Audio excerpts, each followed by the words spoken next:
Hey guys, how's it going? This is BillyEatWorld, and on today's episode of Weapon of the Week, we're taking a look at one of my favourite setups for the FAMAS.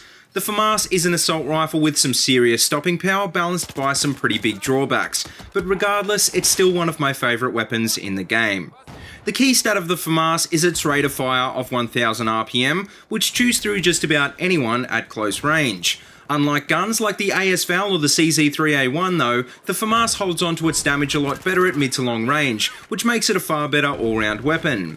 Now, when I say all-round weapon, I probably should point out that this only really applies in the loosest possible sense.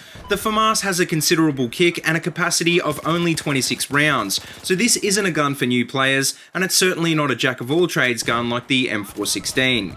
The key to using the FAMAS properly is microbursting, and you'll find when you master this technique, you can take out most guys in 2 to 3 quick taps of the trigger. The only drawback to this technique though is that because of the high recoil of the gun, you'll need to make sure you aim low on target so that the last few bullets don't end up over their head.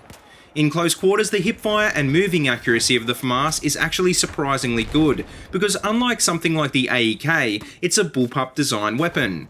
The trade-off of this, of course, is a slightly worse base accuracy and a very slow reload, which will get you killed if you don't take care to conserve your ammo. Now, the setup I'm using in this video is probably my favourite setup for the FAMAS, the hollow sight, angled grip, green laser and the flash hider. A one-time sight is more than enough for this gun, the grip makes tap firing easier and the green laser will improve your hipfire without being quite as obvious as a red laser. An easy substitute for the flash hider in this setup would probably be the suppressor, which does make a lot of sense on close quarters weapons like the FAMAS. The main reason I tend not to run with the suppressor on this gun though, is because there's plenty of other guns better suited to a stealth loadout, and the FAMAS has got a very decent muzzle velocity that the suppressor would dramatically affect. Now, like I said before, the FAMAS isn't a weapon for new players, so don't be surprised if this gun gets the better of you. When you do learn to control this gun though, you'll find it so satisfying to use, because it almost feels like enemy players just don't stand a chance. Just remember to close the distance to enemies whenever possible, and conserve that ammo because the slow reload will get you killed from time to time. As long as you have decent accuracy and you're shooting at appropriate targets though, you should have a lot of fun, so if you haven't already tried out the FAMAS, give this setup a go because you won't be disappointed.